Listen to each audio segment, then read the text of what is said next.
Et de fierté, faites partie de l'histoire. Ce mardi dès 10h à LCN. Israël a cessé ses combats en soirée dans la bande de Gaza. Israël maintient toutefois ses troupes sur place, ce que dénonce le Hamas, qui promet de répliquer. Julien Boudreau. Est-ce la fin des combats? Après 22 jours d'offensive, Israël décrète un cessez-le-feu unilatéral, sans pour autant retirer ses troupes. Rien ne garantit que les armes vont enfin se taire. Le Hamas promet de poursuivre la lutte et les forces israéliennes entendent bien riposter en cas d'attaque. Le premier ministre assure qu'Israël a porté un dur coup au mouvement islamiste et que ses principaux objectifs sont atteints. L'État hébreu a entre autres obtenu le soutien des États-Unis pour mettre un terme au trafic d'armes par la frontière égyptienne. Mais pour l'instant, le Hamas conserve sa capacité à tirer des roquettes sur Israël. Plusieurs ont d'ailleurs été lancés après l'annonce de la trêve. D'après le mouvement islamiste, l'opération israélienne n'a rien donné, sauf la mort de centaines de civils. Quelques heures avant le cessez-le-feu, un obus a tué 2 enfants palestiniens dans une école des Nations Unies qui servait de refuge. Ces bavures vont donner des munitions au Hamas, selon ce spécialiste du Proche-Orient. Symbolique. Le Hamas va ressortir de ça beaucoup plus renforcé. Même si organisationnellement il était détruit, à supposons, l'orientation idéologique qu'il représente, elle, sera renforcée. Partout à Gaza, les Palestiniens jurent de venger leurs morts. Une colère qui n'est pas prête de disparaître. Que les combats cessent ou non. Julien Boudreau pour le réseau TVA. Et on en a appris un peu plus sur les circonstances de l'amérissage d'un Airbus jeudi à New York, alors qu'une nouvelle vidéo a été diffusée. Elle a été prise, en fait, d'un édifice municipal. Et la thèse de l'accident causé par des oiseaux se confirme selon un message envoyé par le pilote de l'avion à la tour de contrôle. Un des 2 réacteurs, d'autre part, a été retrouvé. Il était toujours accroché sous l'aile de l'appareil. Des recherches se poursuivent pour localiser le 2e moteur de l'appareil. Les employés d'une buanderie de Montréal ont fait de macabres découvertes. Vendredi, ils ont retrouvé dans la lessive le corps d'un bébé mort-né à l'hôpital général du Lakeshore. La direction de l'établissement a ouvert une enquête et parle déjà d'une erreur grossière. Les explications de Félix Séguin. C'est dans cette buanderie commerciale que l'on a retrouvé le corps du bébé. Des employés du commerce de la rue Folhomme ont découvert le corps ici, vendredi, en milieu d'après-midi. Le propriétaire des lieux a refusé les demandes d'entrevue à la caméra, mais a affirmé que la découverte a créé une onde de choc. Certains employés ont dû être traités pour un choc nerveux. La police a été appelée et on a appris qu'il s'agissait de la dépouille d'un bébé mort-né acheminé ici avec du linge d'hôpital. Il provenait de l'hôpital du Lakeshore. Tout semble indiquer qu'il s'agirait d'une erreur humaine tragique. Comment elle peut se produire, justement, cette erreur-là? Écoutez, c'est pas supposé de se produire. Donc, à ce moment-là, c'est certain que les procédures régulières n'ont manifestement pas été suivies. La famille a été contactée par le centre hospitalier de l'ouest de la métropole. Elle bénéficie de l'aide psychologique du CLSC local. Il y a un gros chagrin du décès, puis il y a un chagrin plus grand qui se rajoute quand on apprend que les choses sont pas, que le bébé n'a pas été bien traité aussi. Alors, c'est clair qu'ici, les parents, en termes de réclamation, pourraient, s'ils le désiraient, faire quelque chose. Par souci de confidentialité, l'hôpital refuse de dire à quand remonte la mort du bébé et les circonstances l'entourant. L'implication du SPVM est assez simple. Nous, on effectue une enquête, néanmoins, pour obtenir des détails sur ce qui s'est passé. L'enquête du SPVM sera courte. Les policiers soutiennent déjà la thèse de l'accident. Reste au coroner à faire la lumière sur ces malheureux événements. Félix Séguin, TVA, à Montréal. Québec a salué pour une dernière fois son ancien maire, Jean Pelletier, qui est décédé la semaine dernière d'un cancer. Ses funérailles ont eu lieu samedi après-midi en présence de nombreux dignitaires, dont Jean Chrétien, qui a pris la parole au cours de la cérémonie. José Lagagnère. Dignitaires et personnalités politiques étaient nombreux à entrer à l'intérieur de l'église Saint-Dominique peu avant le début de la cérémonie. Le plus attendu, l'ex-premier ministre Jean Chrétien, venu rendre un dernier hommage à celui qui a été son chef de cabinet durant de nombreuses années. Monsieur Pelletier, c'est un homme très bien organisé. Alors même, quelques jours avant, il était aux soins intensifs, il recevait encore des gens pour fermer des dossiers. Et puis, il m'a demandé si je voudrais faire un petit discours. Il m'a dit pas trop long. Plusieurs ont dit apprécier les conseils qu'ils ont reçus de Jean Pelletier. Je garde un souvenir de ses conseils et je vais en mettre en application. À chaque fois qu'on va à un premier ministre, puis on va penser à son chef de cabinet, la barre va s'appeler Jean Pelletier. C'était le meilleur numéro 2 que je connaisse. Certains ont surtout souligné son travail comme ex-maire de Québec durant 12 ans. J'étais au Nordique et lui était à la ville, alors on a été comme des partenaires tout ce temps-là. Alors c'était une grosse perte pour Québec. Il a atteint l'excellence, tant au niveau municipal qu'au niveau fédéral. On n'a pas beaucoup d'exemples de ça. En plus des personnalités, plusieurs simples citoyens de la ville tenaient aussi à être présents. C'est un homme public, de toute façon, et je suis reconnaissante pour tout ce qu'il a fait pour notre si belle ville. Parmi ses dernières volontés, celle de voir son cercueil recouvert du drapeau de la ville de Québec. Je pense parce qu'il aimait Québec. Et Québec, pour lui, ça a été tout. Même s'il a passé quelques années au fédéral, Québec, ça a toujours été son grand amour. La direction de la Ville de Québec a d'ailleurs déjà fait savoir qu'elle entend, au cours des prochains mois, honorer la mémoire de Jean Pelletier en désignant un lieu ou un immeuble de Québec en son nom. José Lagagnard, TVA, Québec. Un peu plus d'un mois après sa cuisante défaite aux élections, l'ADQ fait son post-mortem. On en parle au retour à LCN.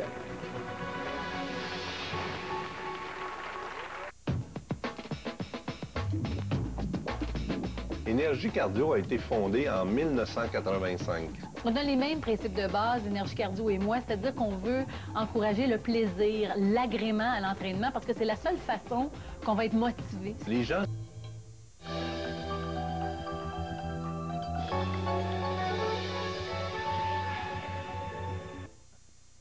En Louisiane, 4 enfants ont perdu la vie dans l'incendie d'une maison mobile. Le feu s'est propagé très rapidement samedi matin. À l'arrivée des pompiers, toute la maison était déjà à la proie des flammes. 3 adultes ont également été blessés. Les sapeurs ont indiqué que le feu a commencé dans la chambre des enfants. Un appareil de chauffage pourrait être à l'origine de l'incendie. Une sortie familiale a tourné au cauchemar. Toujours aux États-Unis, un enfant a été mortellement atteint par des débris et une autre personne a été blessée lors d'un spectacle de camions modifiés, ce qu'on appelle les Monster Trucks. Des spectateurs ont tenté d'alerter les secours, mais ils ont mis beaucoup de temps à réagir. Une enquête est en cours. Des centaines de personnes ont rendu un dernier hommage aux 9 victimes de la tuerie survenue lors d'un réveillon de Noël en Californie. Les funérailles se sont tenues en l'église catholique de San Dimas vendredi. Des photos des victimes remplaçaient les cercueils. Le meurtrier s'était rendu à la demeure familiale de son ex-conjointe où il a ouvert le feu tuant 9 personnes. Il avait ensuite mis le feu à la demeure avant de se suicider. À Saguenay, 3 jours après l'incendie d'une résidence pour personnes âgées, les recherches se poursuivent toujours pour retrouver le corps d'une femme qui est portée disparue. Pompiers et policiers ont continué à fouiller les décombres samedi, mais leur travail s'est avéré infructueux. Les autorités comptent bien continuer tant qu'on n'aura pas localisé le corps de la personne qui est toujours manquante. On n'écarte toutefois pas la possibilité que le corps ait été consumé par les flammes. Pendant ce temps, le coroner tente toujours d'identifier la dépouille d'une femme qui a été retrouvée vendredi dans les débris. 2 autres pensionnaires de l'établissement ont péri dans l'incendie. Le bâtiment a été complètement détruit. Au volant, le téléphone main libre est presque aussi dangereux que le téléphone cellulaire. Le gouvernement connaît les études à ce sujet et le tolère. Un reportage spécial ce lundi 17h à LCN.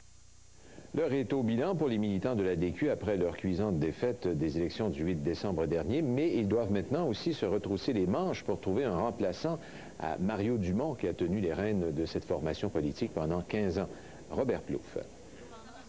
Appelons ça des retrouvailles. Une centaine d'adéquistes, surtout les députés et candidats défaits, mais aussi la poignée de députés élus réunis à Drummondville pour un grand post-mortem. On n'a pas su passer notre message correctement auprès des Québécois. Le message n'a peut-être pas bien passé à certains endroits. Il y a peut-être des choses qu'on a mal exprimées qu'il va falloir qu'on reformule d'une façon différente. La façon de dire les choses aussi, il ne faut pas faire peur aux personnes aînées. En huis clos, ils se sont dit leurs 4 vérités. On cherchait à comprendre pourquoi 700 000 adéquistes ont refusé d'aller voter le 8 décembre dernier. Le chef sortant, Mario Dumont, a pris part aux travaux. Il a bien sûr été applaudi, mais sans l'enthousiasme d'autrefois. Son départ est déstabilisant, disent-ils, mais pas effondrant. Même le pape est remplaçable. Dans notre cas, ça va être notre première course à la chefferie. Alors, il y a un avenir très prometteur pour l'ADQ et pour les adéquistes de s'impliquer et de nouveau remonter le flambeau. Il y a quand même la flamme adéquiste à travers la province de Québec et d'après moi, ça partira jamais. Le test pour l'ADQ, c'est maintenant. C'est la reconstruction des 4 prochaines années et je souhaite qu'il soit passé avec succès. Le parti a un nouveau directeur général, le jeune député des Faits, Simon-Pierre Diamond. Lui, comme d'autres, aurait préféré continuer de pousser leurs idées à l'Assemblée nationale. Certains députés des Faits, dont Gilles Taillon, en viennent même à souhaiter que les Québécois regrettent leur choix d'avoir reporté au pouvoir le gouvernement de Jean Charest. J'espère qu'ils vont le regretter. J'espère qu'ils vont nous regretter. Et j'espère que dans 4 ans, ils vont réécouter le message de l'ADQ avec un petit peu plus d'attention. Il faut résister à la tentation de regarder dans le rétroviseur et de dire aux gens, vous l'avez dit. Et il faut faire tous les efforts nécessaires pour garder les yeux sur l'avenir et dire aux Québécois, vous méritez mieux, on peut faire mieux. Nous, comme militants, on travaille dans un parti politique qui va faire mieux. Les adéquistes se sont donc quittés sur une note plus positive. Robert Plouffe, TVA, Drummondville. Il n'y a pas que les êtres humains qui subissent les conséquences des grands froids. Tout comme nous, les animaux de compagnie abandonnés en pleine saison froide peuvent souffrir d'hypothermie et d'engelure. André Jobin. À 2 occasions dans l'année, lors des déménagements en juillet et après les fêtes en janvier, l'abandon d'animaux de compagnie atteint son point culminant. À ce moment-ci de l'année, la situation est encore plus délicate à cause du froid. Certains animaux ont été trouvés dans des conditions misérables. Sont laissés à eux-mêmes, sont abandonnés. Les gens ne sont pas rendus compte des responsabilités que c'était ou ont fait le mauvais choix ou des achats impulsifs. C'est inhumain de laisser un animal dehors dans des températures qui font présentement. Ces animaux-là souffrent. Écoutez, si on a de la difficulté le matin à faire partir notre voiture, qu'est-ce que vous pensez qui va arriver à ces animaux-là? Au refuge de Sainte-Agathe-des-Monts que nous avons visité, il y a actuellement quelques 175 chats et une trentaine de chiens en attente d'un foyer d'accueil. Si les gens aujourd'hui décident qu'ils veulent poser un geste, qu'ils veulent faire partie du problème, c'est d'adopter et non d'acheter. La stérilisation demeure la meilleure solution pour réduire sensiblement le nombre d'animaux de compagnie errants, on parle ici de chats et chiens, sur le territoire du Québec. La stérilisation, c'est ce qui fait la différence à la fin, là. Alors, c'est pour ça qu'on se retrouve avec beaucoup de chats. Les personnes désireuses d'adopter une de ces bêtes peuvent communiquer par Internet à www.caacq.ca. André Jobin, TVA, Sainte-Agathe-des-Monts. Et les oiseaux ne sont pas les seuls à migrer vers le sud pendant la saison froide. L'un des New-Yorkais les plus connus, le Naked Cowboy, en avait assez de frissonner en se produisant à Times Square. Il faut dire qu'il ne porte qu'un sous-vêtement, un chapeau de cowboy et sa guitare. Robert Burks, 39 ans, a donc décidé de partir en tournée dans le sud des États-Unis. Il a été vu récemment à Jacksonville, en Floride.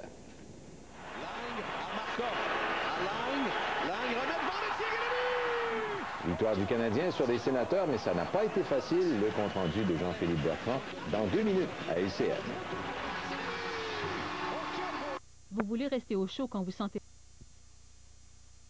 Bien sûr, du caractère historique de cette élection de Barack Obama. Et lui-même est très, très sensible à l'histoire. Oui, c'est un grand étudiant de l'histoire, à ne pas croire. C'est un grand admirateur de Lincoln qui s'est basé beaucoup sur les administrations passées. Et justement, quand vous dites qu'il est un grand admirateur de Lincoln, d'ailleurs, c'est ce qui est à la source, finalement, de ce qu'il a fait depuis plusieurs jours, notamment ce fameux voyage en train.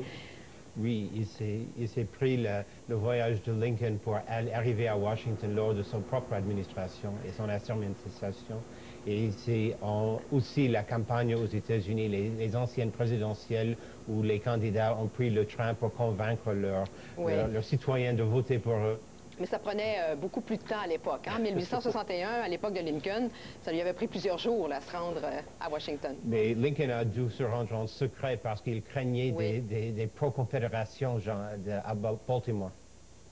On peut peut-être parler, M. Robinson, d'abord de tout le protocole qui entoure justement une assermentation présidentielle aux États-Unis. On fait tout là, à la seconde près et tout est vraiment réglé au quart de tour. Hein? Oui, c'est ça. À midi, on est supposé se rendre au Capitole pour prendre le serment. On le fait sur la Bible. On prête serment. Ou si on est Quaker, on affirme, comme deux présidents Nixon et Hoover ont fait. Et puis, on fait son allocution. Et puis, il y a le défilé. Et puis, il y a les balles le soir. Alors ça, c'est comme ça que ça fonctionne depuis les tout débuts, finalement, là, ou presque, là, si on peut dire. Oui, c'est ça. C'est George Washington qui a vraiment établi presque toutes les coutumes. Mais là, des festivités sur 4 jours comme ça, on n'a jamais vu ça, ou enfin, pas de mémoire, là. Ça, c'est presque nouveau, entièrement. Ça, c'est un nouvel souffle.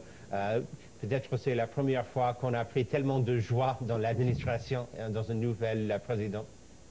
Monsieur Robinson, on a monté des images de différentes assermentations des anciens présidents américains. On est capable de remonter, imaginez, aux années 30 avec l'assermentation de Roosevelt, qu'on compare beaucoup avec Barack Obama en termes de contexte, hein, actuellement. Oui, c'est le moment de la grande crise économique, au moment que Roosevelt a pris cette assermentation. Ça, c'est en 1933. Oui, c'est ça. Il y avait 25% de la nation en chômage et Roosevelt a voulu apaiser les craintes. Il a dit, nous n'avons rien à craindre sauf la crainte elle-même. Il a voulu rassurer la nation, montrer qu'il y avait un bon main sur le gouvernail. Il a bien réussi à établir un climat de confiance. Et il y avait aussi la Deuxième Guerre mondiale aussi à l'époque. Alors, un peu comme Barack Obama, il a affaire à 2 guerres en ce moment, en Irak et en Afghanistan. Roosevelt aussi était un peu là-dedans, là, dans les années 40. Son dernière investiture a été à la Maison-Blanche. À cause de la guerre, on a dû quitter le Capitole. Le Capitole et rendre à la Maison-Blanche pour avoir juste une petite peu de festivité. Bon, maintenant, on peut peut-être parler d'un autre grand, en tout cas, qui a aussi frappé l'imaginaire, c'est John F. Kennedy, bien sûr, son assermentation en 1961. Est-ce qu'on peut faire un parallèle aussi avec... Oui, bien sûr. Tout d'abord dans le climat, parce qu'il faisait des tempêtes de neige lors de l'investiture de Kennedy, mais aussi parce que Kennedy était très jeune. Il marquait que c'était le premier président né au 20e siècle, qu'il remplaçait le plus âgé des présidents alors. Et il marquait sa confiance à dire que le monde va voir que c'est une nouvelle torche qui est passée et nous sommes prêts à défendre la liberté partout dans le monde. Il n'a vraiment pas parlé des choses domestiques, il a parlé des affaires mondiales. Et c'est ça que Obama doit faire. Il doit atteindre la confiance de tout le monde, pas juste les États-Unis. Et c'est à cette époque aussi, si ma mémoire est bonne, même si ça fait quand même plusieurs années, où il avait dit cette fameuse phrase « Ne vous demandez pas ce que le pays peut faire pour vous, mais ce que vous pouvez faire pour le pays ». Ça nous suit encore aujourd'hui. Oui, c'est la dernière grande allocution qui a inspiré les gens. Après ça, les allocutions ont été un peu plus plates, malheureusement. Mais les attentes sont tellement considérables en ce sens-là. Avec on le disait, Chantal et moi, ce matin, un peu, chaque phrase qu'il prononce, M. Obama, tu as l'impression justement que ça a tellement d'impact. Ça soulève presque un délire, là, finalement. Oui, mais il est l'homme pour la situation. Il a vraiment réussi, même dans son discours d'acceptation lors de l'élection, lorsqu'il a dit, même les gens qui n'ont pas voté pour moi, qui ne m'appuient pas pour l'instant, je serai votre président aussi. Après 8 ans de George W. Bush, ça a marqué un énorme changement qui a donné l'inspiration aux gens. Est-ce qu'il y a des risques, bien sûr? Bon, on voit, M. Obama, on voit ce qu'il suscite parmi la population. Plus les attentes sont hautes, plus on risque de tomber de haut aussi. Hein? Mais c'est clair qu'il y aura des déceptions, qu'il y aura des fausses, des gaffes, des fausses... des faux pas. Oui, des faux pas, oui. Mais c'est aussi quelqu'un qui va recevoir vraiment la sympathie et la tolérance de tout le monde. Il aura de marge à manœuvre. Vous restez avec nous? Oui. Quelques instants parce que, écoute, c'est trop fascinant. On revient tout de suite après la pause à l'antenne de LCN en ce dimanche matin. Que diriez-vous d'un moyen facile de réduire l'apparence de vos rides en seulement quelques minutes ou d'atténuer rapidement l'apparence des poches ou des gonflements sous vos yeux? C'est maintenant possible, grâce au produit Genie Instant Line Smoother, le moyen le plus rapide et le plus facile de réduire l'apparence des rides et des gonflements en seulement... L'histoire des États-Unis à l'UQAM. Monsieur Robinson, on a aussi d'autres montages d'anciens présidents lors de leur assermentation, notamment Jimmy Carter en 77, qui, lui, a été le premier à marcher pour se rendre à la Maison-Blanche. C'est bien ça? Oui, c'est vrai. Il a voulu marquer la transparence après l'affaire de Watergate et toute la crise de confiance dans la Maison-Blanche et l'honnêteté des présidents. Il a voulu marquer un nouveau pas à façon littérale en marchant dans les rues, en montrant qu'il n'avait pas peur de l'assassinat, qu'il avait confiance dans le pays. Alors ça a ouvert aussi une nouvelle ère, finalement, pour les présidents là, qui habituellement se rendent en voiture. Oui, c'est ça. Même Kennedy s'est rendu en voiture, mais Kennedy a bien se gardé de ne pas porter de chapeau, donc pour prendre un peu son côté macho. Oui, puis en même temps, c'est là aussi, M. Carter, un autre président démocrate. Cette fois-là, c'est un démocrate.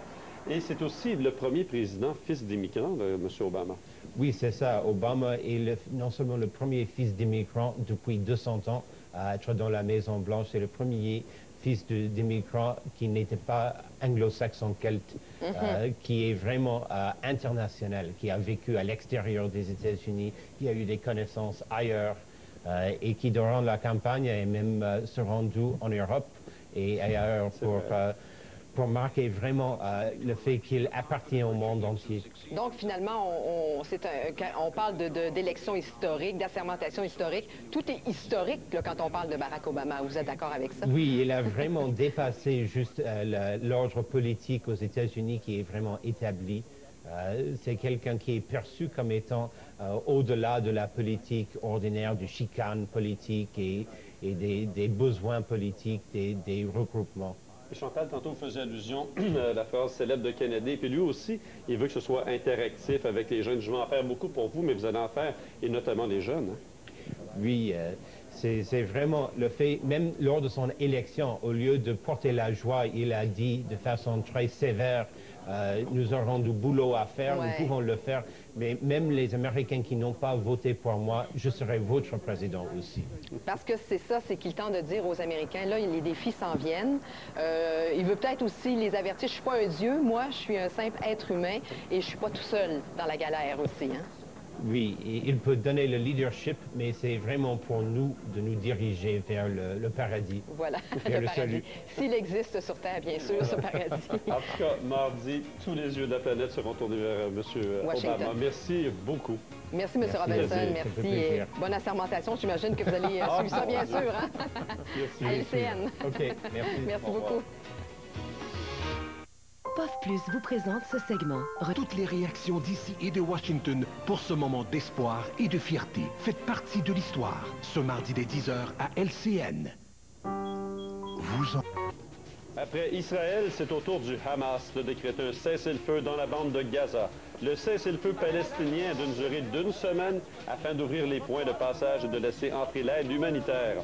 On donne aussi 1 semaine à l'armée israélienne pour quitter le territoire. Hier soir, le premier ministre israélien, M. Olmert, a annoncé un cessez-le-feu unilatéral après 22 jours d'offensive.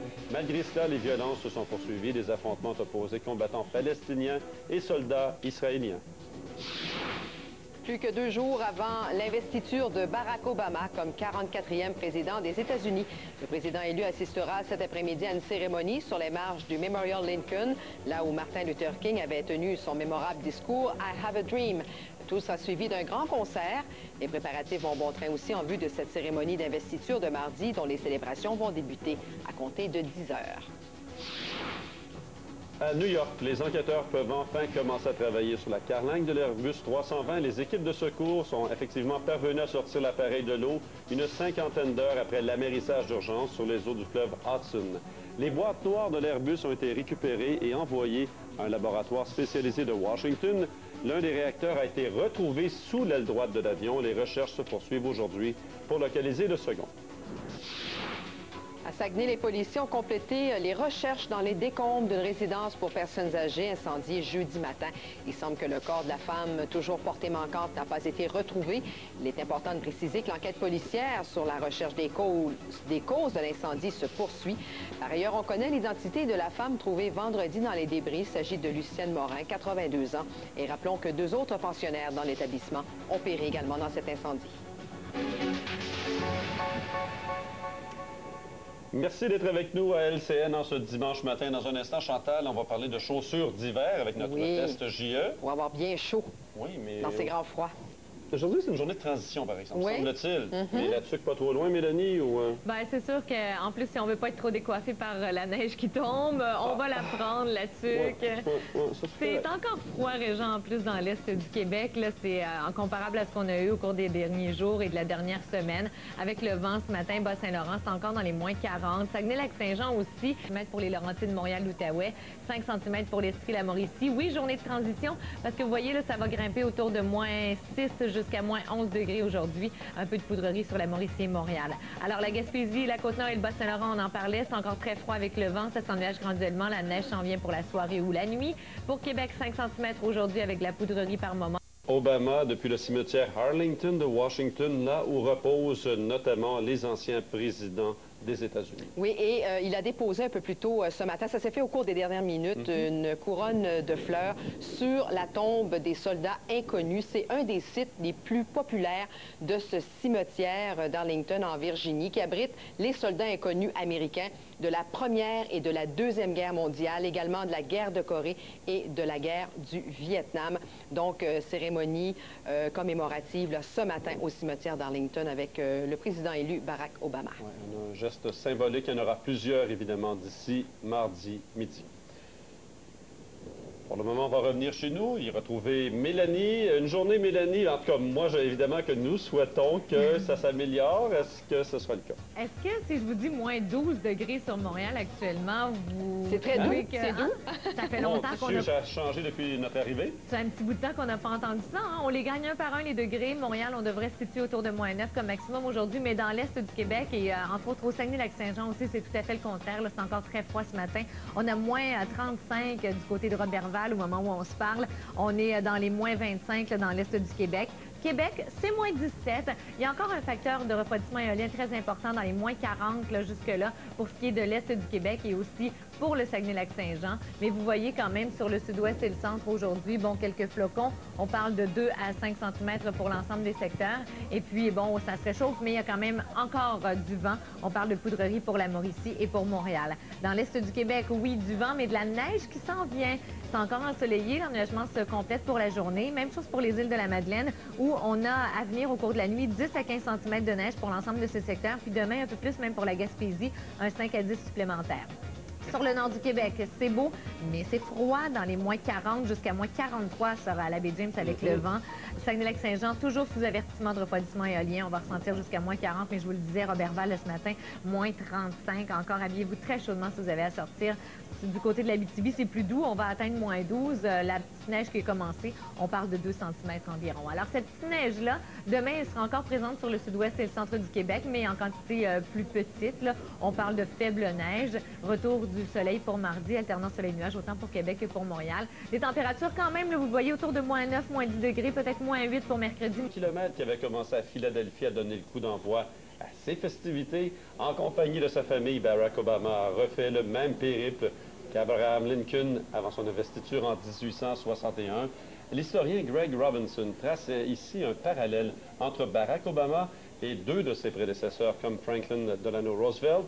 Barack Obama aura à faire face à une crise économique majeure. Et comme John Kennedy, le président élu incarne un changement de génération à la Maison-Blanche.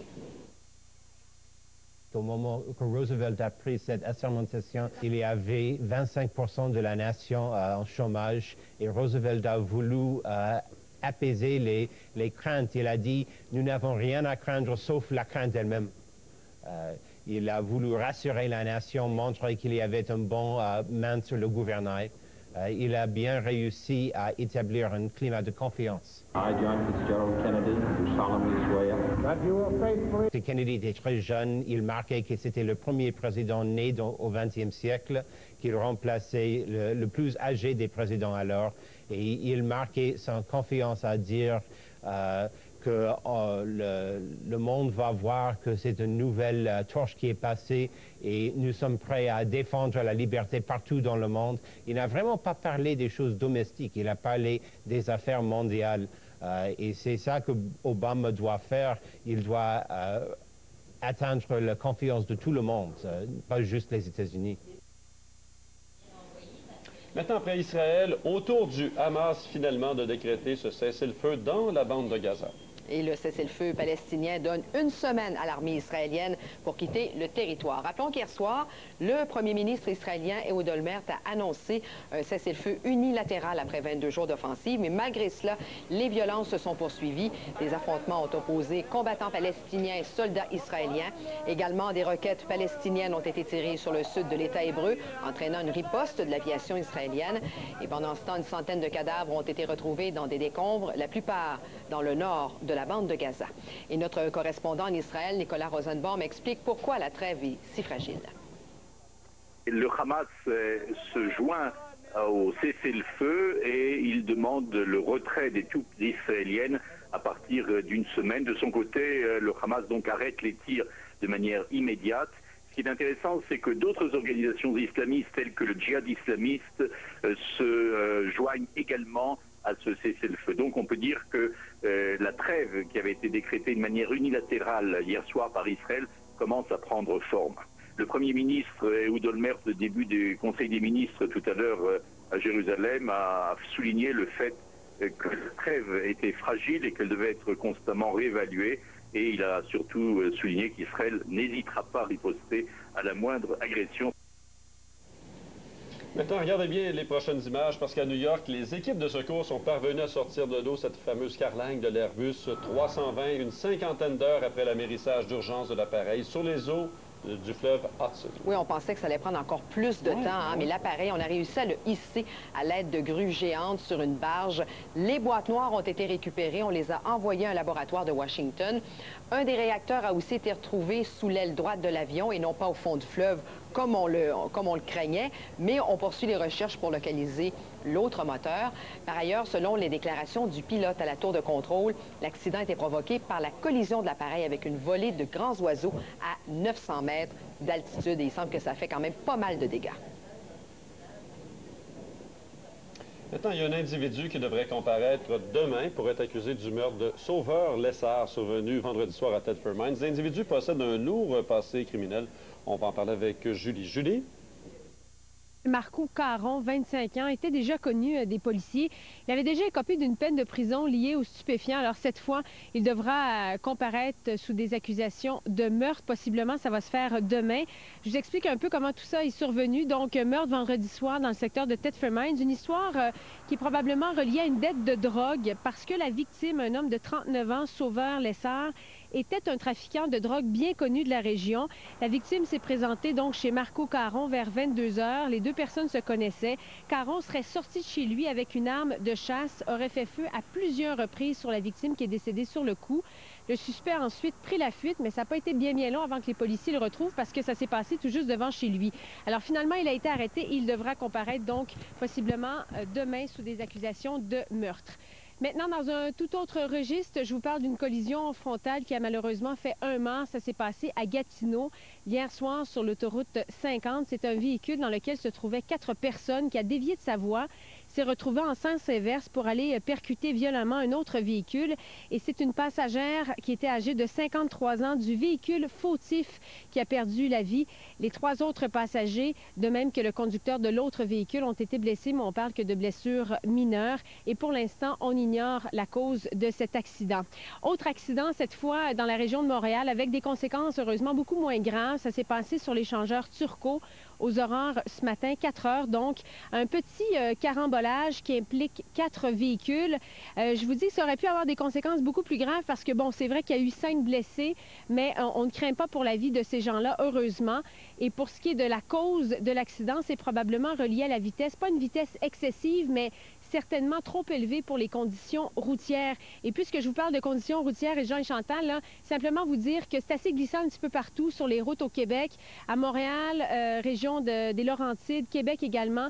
La visibilité est bonne, mais les routes sont partiellement enneigées. Pour ce qui est de Côte-Nord, Saguenay, Saguenay-Lac-Saint-Jean, Abitibi, réserve faunique des Laurentides, ben c'est glacé, visibilité bonne. Bref, peu importe où vous soyez au Québec, il faut demeurer prudent si vous avez à prendre votre voiture. Au retour, chronique showbiz avec Mélanie Gagné. Vous allez rire, restez là. Je vais commencer. Argent en bref. Une présentation des hôtels Jarreau. Bonjour, à suivre cette semaine dans l'actualité économique, la Banque du Canada qui donnera le ton avec sa décision sur sa politique monétaire. Une autre baisse du taux directeur est attendue de 1,5 à 1 %. La détérioration de l'économie nord-américaine et mondiale, une inflation modérée et un marché du crédit qui tarde à redémarrer devrait, selon les économistes, amener la banque à alléger son taux. Côté statistique au pays, les ventes au détail de novembre, attendues en retrait de 1,4 %. L'indice des prix à la consommation en déclin de 0,4 %. Les entreprises qui publieront leurs chiffres seront le CN, Suncor et Potash. Aux États-Unis, il faudra surveiller les mises en chantier qui devraient reculer de 4 % sur une base mensuelle et toucher un plancher record de 600 000. Côté entreprise, Microsoft dévoilera ses résultats prévus à la baisse et la grande question, annoncera-t-elle en même temps des mises à pied massives?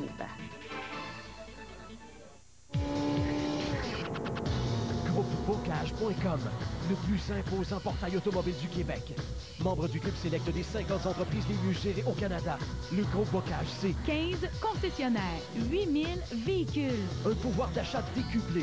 Avec GroupeBocage.com, la passion de l'automobile nous mène encore plus loin avec vous. Passez nous voir en ligne et économisez davantage. C'est fou, je pensais pas que ça pouvait être aussi simple. GroupeBocage.com, la force de 15 concessionnaires réunis. Il était une fois deux petits cochons qui, poursuivis par le méchant loup, s'étaient réfugiés chez leur grand frère pour se mettre à l'abri. Les deux petits cochons se sentaient maintenant en sécurité. Ils savaient bien que leur frère avait fait bâtir sa maison par Bonneville. Le loup avait beau souffler de toutes ses forces, la maison était si solide que les trois petits cochons pouvaient continuer à s'amuser dans leur nouvelle demeure. Maisonbonneville.com, des maisons à couper le souffle. En vacances dans les Antilles, comme en République dominicaine, nombreux sont les risques de contracter des maladies du foie graves, telles que l'hépatite A ou l'hépatite B. Le problème, c'est que bon nombre de personnes atteintes d'hépatite A ou d'hépatite B ignorent où elles ont contracté la maladie. C'est merveilleux ici. Pourquoi prendre le risque? Renseignez-vous auprès de votre professionnel de la santé à propos du vaccin Twinrix, le seul vaccin bivalent contre l'hépatite A et l'hépatite B.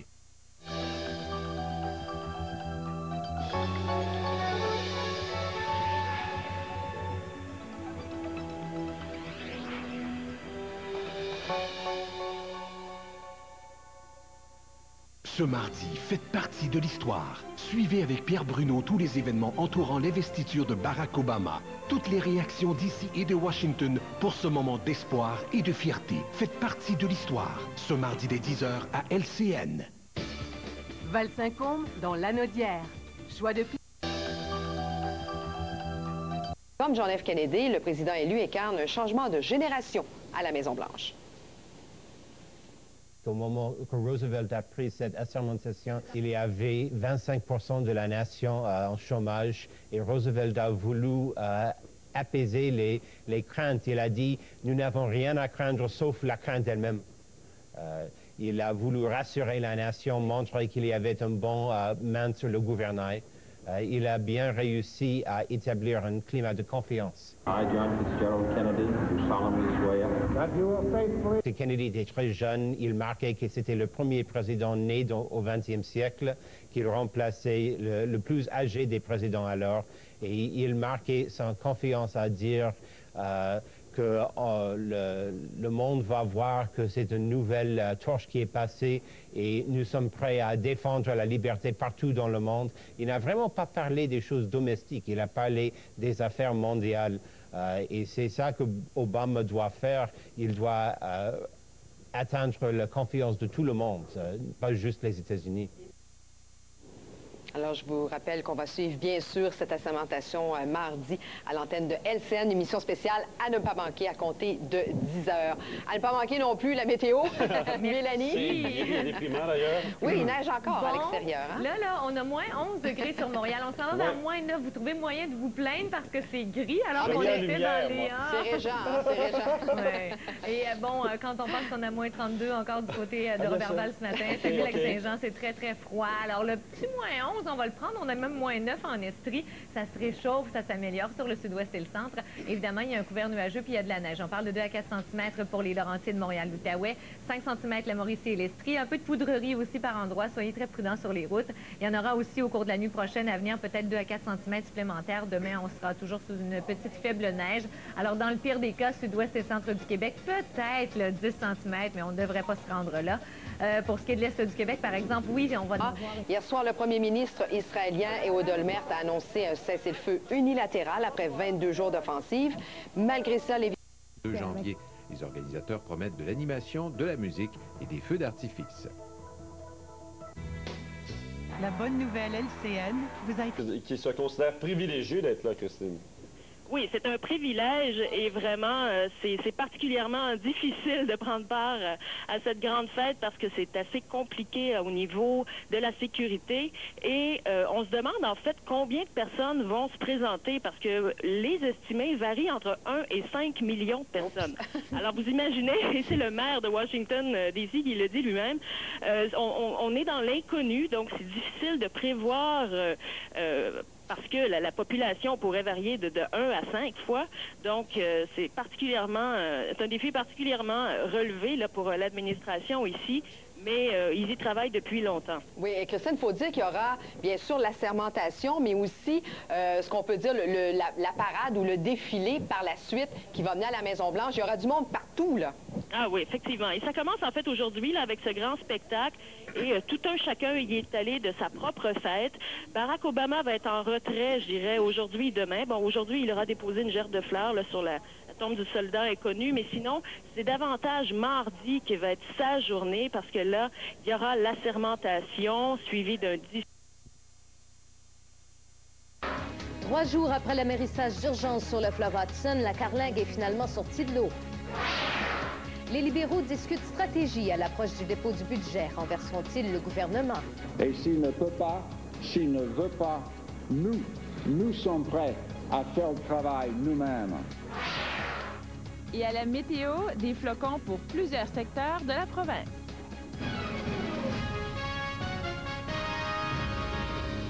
Bon dimanche, bienvenue au TVA Midi du 18 janvier 2009. C'est la folie en ce moment aux États-Unis.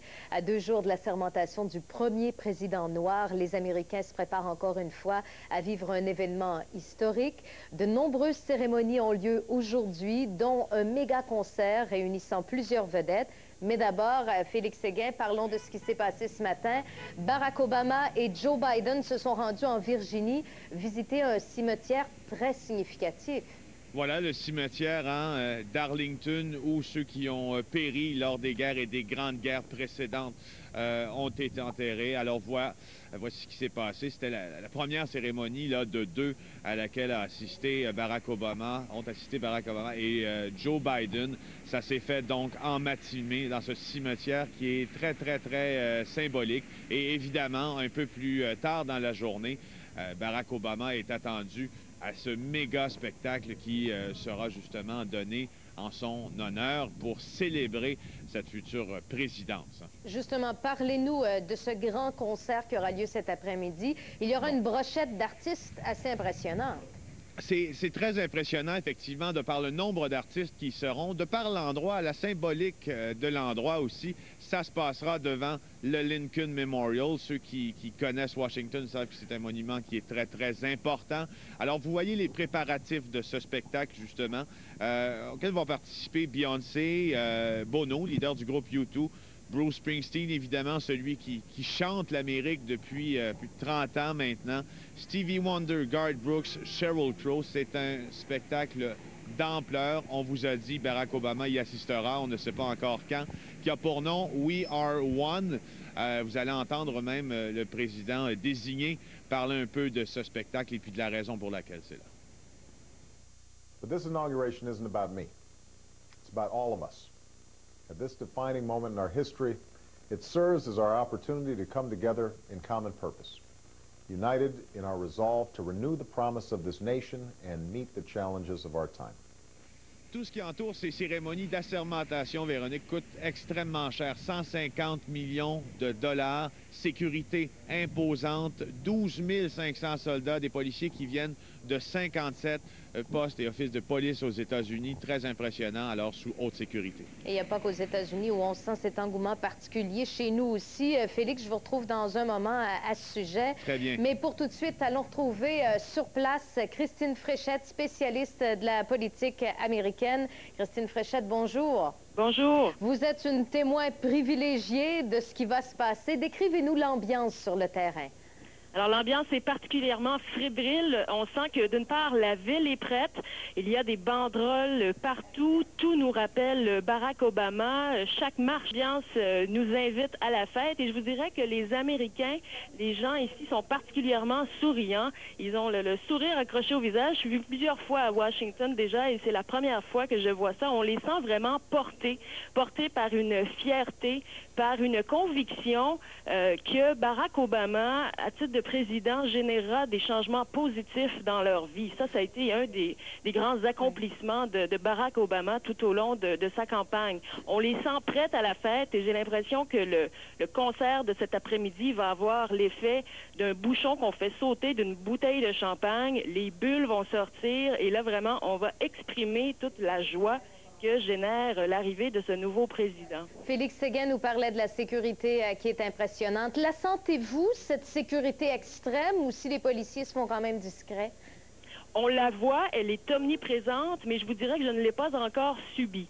À savoir qu'il y a des policiers partout, il y a des rues barrées à la grandeur là, du quartier entourant le Capitole. Il y a ici plus de policiers et de gens de la garde nationale qu'il y a de troupes américaines en Afghanistan.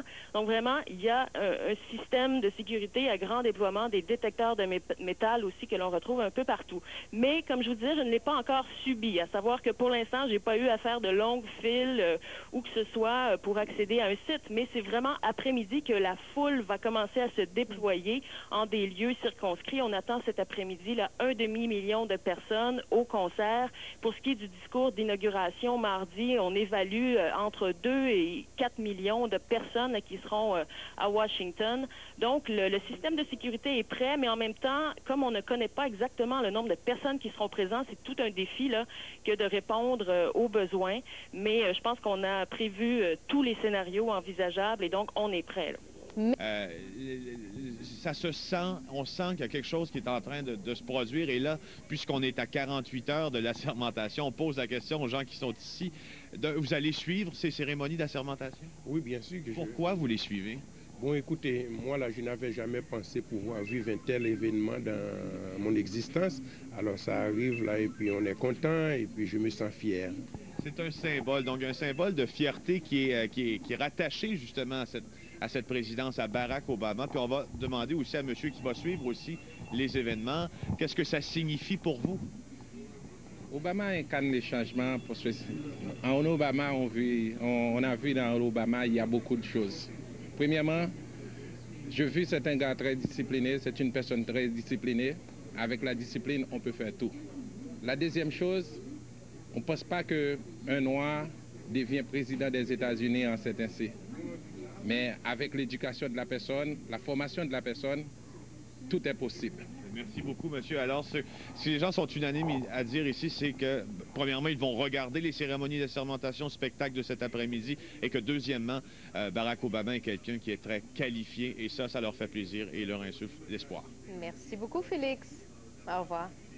Ce mardi, faites partie de l'histoire. Suivez avec Pierre Bruno tous les événements entourant l'investiture de Barack Obama. Toutes les réactions d'ici et de Washington pour ce moment d'espoir et de fierté. Faites partie de l'histoire. Ce mardi dès 10h à LCN.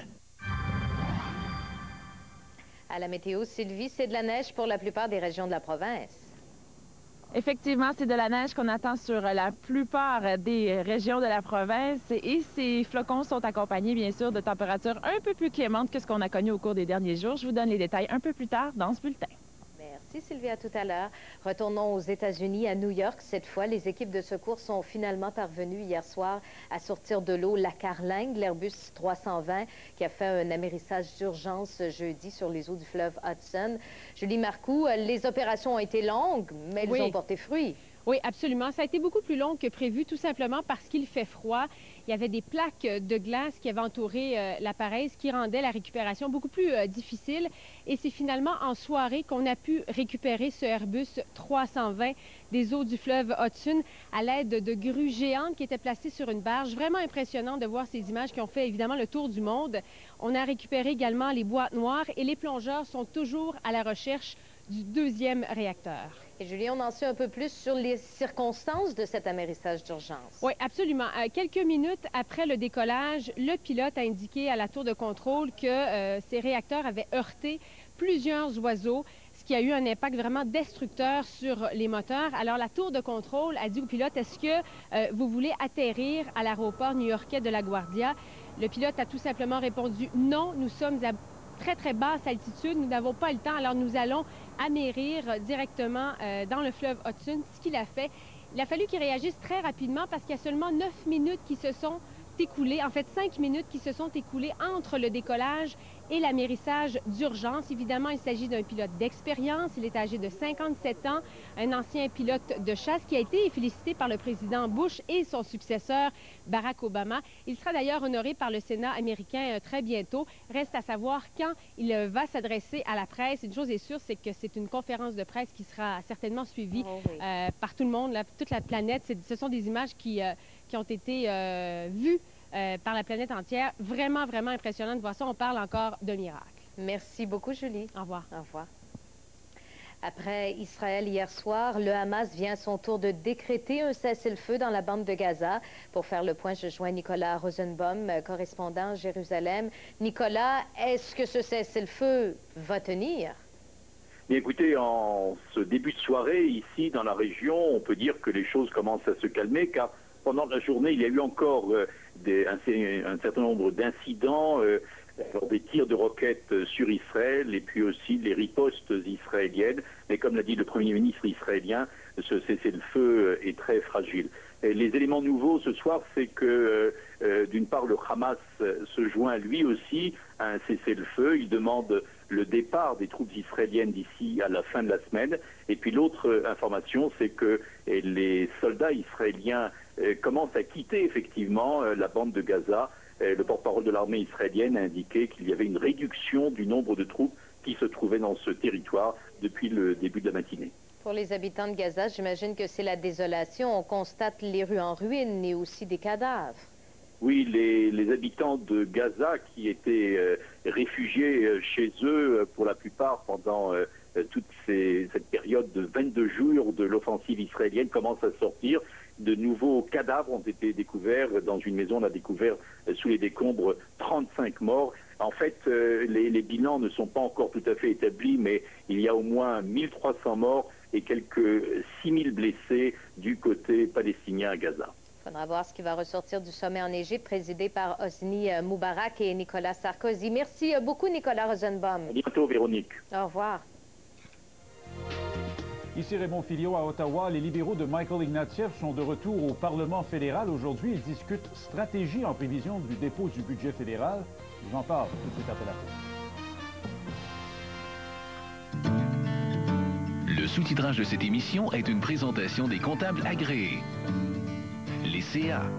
Savoir décider. La dernière fois que j'ai essayé d'arrêter de fumer, je suis devenue un petit peu irritable. Je n'étais plus moi-même. Pourquoi tu décides de pas marcher? Oh non! Je ne veux plus jamais vivre ça. Alors cette fois, j'utilise Nicoderme pour m'aider à arrêter de fumer. Nicoderme. Nos timbres vous aident à tenir le coup. Ces produits sont remboursés sous certaines conditions par le Régime général d'assurance médicaments du Québec. Parlez-en à votre professionnel de la santé. Voyez la plus importante exposition de VR de la province, organisée par le plus grand, le géant motorisé, à seulement 15 minutes de Montréal, sortie 112 de l'autoroute 20 à Belleuil.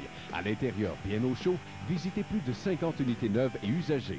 Découvrez avec le géant motorisé les dernières tendances et équipements des nouveaux modèles, dont les prestigieux Prévost. Ouvert 7 jours sur 7, entrée et stationnement gratuit. Du 5 janvier au 20 avril, c'est l'exposition du géant motorisé au 1600 rue Louis-Marchand à Belleuil. Au volant, le téléphone main libre est presque aussi dangereux que le téléphone cellulaire. Le gouvernement connaît les études à ce sujet et le tolère. Un reportage spécial, ce lundi 17h à LCN. Alors, on salue tous les auditeurs qui se joignent à nous. J'espère que vous allez bien. C'est une superbe journée qui commence. Et ça me donne le goût de vous demander, vous sentez-vous optimal aujourd'hui?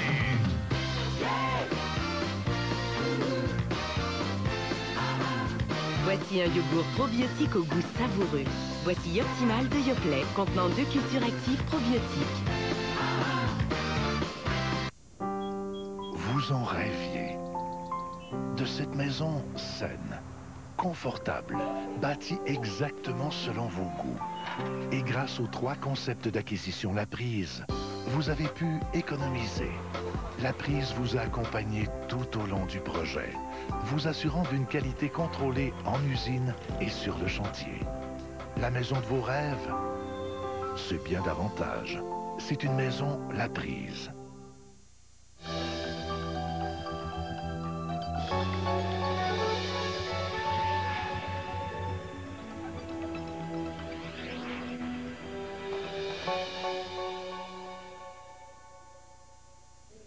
À une semaine de la reprise des travaux parlementaires à Ottawa, les libéraux discutent stratégie aujourd'hui. Raymond Filion, les troupes de Michael Ignatieff vont notamment discuter de la possibilité de renverser le gouvernement Harper sur le budget. Oui, ce fameux budget tant attendu qui sera déposé dans 9 jours. Alors aujourd'hui et demain, effectivement, les libéraux de Michael Ignatieff sont réunis en caucus. Ils discutent stratégie. C'est leur première rencontre cette année. Première fois également que Michael Ignatieff préside le caucus de ses députés. La grande question, vous l'avez dit, c'est le budget fédéral. Est-ce que les libéraux peuvent se permettre de le laisser passer ou encore doivent-ils tenter de renverser le gouvernement et de le remplacer possiblement par cette fameuse coalition des partis d'opposition? Les deux options sont clairement sur la table, mais Michael Ignatieff ce matin a prévu que si le budget Harper n'est pas à la hauteur, son parti n'hésitera pas, il devra voter contre. Les Canadiens sont préoccupés par la crise parlementaire à Ottawa. Ils savent très clairement que cette crise est la responsabilité seule de Stephen Harper. C'est à lui d'en sortir. Et s'il ne peut pas, s'il ne veut pas, nous sommes prêts à faire le travail nous-mêmes. La menace est là, mais les libéraux envoient des signaux comme quoi ils seraient prêts à laisser le budget passer. Effectivement. La ligne officielle du parti aujourd'hui, Véronique, c'est responsabilité. Attendons de voir ce qu'il y aura dans ce fameux budget avant de prendre quelques décisions que ce soit. Ceci dit, les députés ont passé les 7 dernières semaines dans leur comté à consulter leurs électeurs. Et vous allez l'entendre dans les extraits qu'on va vous faire entendre. L'appétit pour une autre crise parlementaire n'est vraiment pas élevé. Les Canadiens, ce qu'ils veulent, là, puis j'ai assez mangé de souper de dinde pendant les fêtes, là, ce qu'ils veulent, ils veulent pas d'élection, mais ils sont tannés de se faire mentir également, puis ils veulent qu'on trouve des mesures adéquates pour les aider. Je termine en vous disant que Michael Ignatieff a étalé les 3 critères ce matin, les 3 éléments qu'il veut absolument voir dans le budget pour que les libéraux l'appuient. Mesures pour protéger les plus vulnérables, mesures pour protéger les emplois et troisièmement, créer les emplois de demain. Alors vous voyez, c'est assez vague. La porte est toute grande ouverte parce que les libéraux appuient ce budget qui sera présenté dans 9 jours. Merci beaucoup, Raymond. Au plaisir, au revoir. Au volant, le téléphone main libre est presque aussi dangereux que le téléphone cellulaire. Le gouvernement connaît les études à ce sujet et le tolère. Un reportage spécial, ce lundi 17h à LCN. À Saguenay, les policiers ont complété les recherches dans les décombres de la résidence pour personnes âgées qui a été incendiée jeudi matin. Au terme de 60 heures de fouilles minutieuses dans les débris, le corps de la femme toujours portée manquante n'a pas été retrouvé. C'est la 4e victime de cet incendie majeur. On sait maintenant qu'il s'agit de Madeleine Harvey, âgée de 82 ans. L'enquête policière sur les causes du sinistre se poursuit. L'une des hypothèses étudiées est la défectuosité électrique. Par ailleurs, la police de Saguenay a dévoilé l'identité de la femme trouvée vendredi dans les débris. Il s'agit de Lucienne Morin, âgée de 82 ans. 2 autres bénéficiaires de l'établissement ont péri dans l'incendie. Un accident de la route a fait plusieurs blessés la nuit dernière à Montréal. Ça s'est passé un peu avant 4 heures sur l'autoroute 720 Ouest à la jonction de l'autoroute 20. 4 véhicules sont entrés en collision. Plusieurs personnes ont été transportées vers un centre hospitalier, mais on ne craint pas pour leur vie. La chaussée était glissante au moment de l'accident. Il n'y a pas que les êtres humains qui subissent les conséquences des grands froids. Tout comme nous, les animaux de compagnie abandonnés en pleine saison froide peuvent aussi souffrir d'hypothermie et d'engelure. André Jobin a les détails. À 2 occasions dans l'année, lors des déménagements en juillet et après les fêtes en janvier, l'abandon d'animaux de compagnie atteint son point culminant. À ce moment-ci de l'année, la situation est encore plus délicate à cause du froid. Certains animaux ont été trouvés dans des conditions misérables. Ils sont laissés à eux-mêmes, sont abandonnés. Les gens ne se sont pas rendus compte des responsabilités que c'était ou ont fait le mauvais choix ou des achats impulsifs. C'est inhumain de laisser un animal dehors dans des températures qui font présentement. Ces animaux-là souffrent. Écoutez, si on a de la difficulté le matin à faire partir notre voiture, qu'est-ce que vous pensez qui va arriver à ces animaux-là? Au refuge de Sainte-Agathe-des-Monts que nous avons visité, il y a actuellement quelques 175 chats et une trentaine de chiens en attente d'un foyer d'accueil. Si les gens aujourd'hui décident qu'ils veulent poser un geste, qu'ils veulent faire partie du problème, c'est d'adopter et non d'acheter. La stérilisation demeure la meilleure